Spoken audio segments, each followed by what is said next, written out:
It is gallery wall hanging day. But before I get started, I wanted to show you a couple tips that I do every time I hang my own or a client's gallery wall. So today I'm hanging it in my new, what should be formal living room right off the entryway when you walk into my new home. It's gonna go above the sofa. And so pretty much I want it to tell my family's story right when any family or friends walk in, they can take a look and be like, wow, that's really cool. Family photos, objects, artwork, anything that means something to us or where we've been, this is gonna be kind of our family story wall. So the first thing I do is I lay out all my frames, kind of like I've done behind me. It doesn't matter what finish you have because it's fun to be eclectic and mix it up. So black, white, gold, silver, wood, thick, thin, anything you have should look great if you mix it in the right way. So I always start with anchoring two of my big pieces, two of my larger frames on the lower left and upper right, or vice versa. Lower left, upper right. Did I just say that?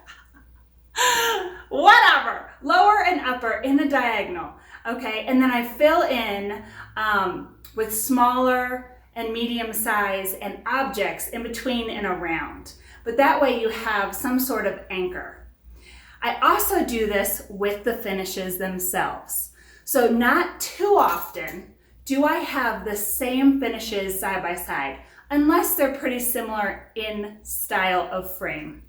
So I don't like to have a thick black next to another thick black, right? I like to have like a thick black next to a thin black. So it makes some sort of variation throughout the gallery wall. Don't get overwhelmed, have fun with it, try it.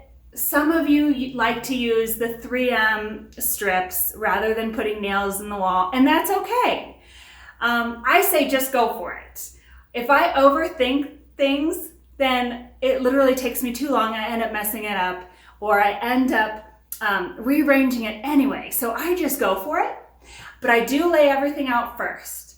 Another tip that I have is these picture bumpers. So they're actually called furniture bumpers, but they're just little clear dots.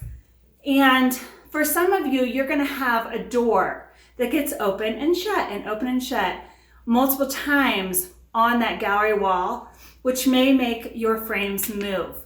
So this will enable it to stick to the wall just a little bit better, so you're not always leveling the pictures every couple days. So let's get started.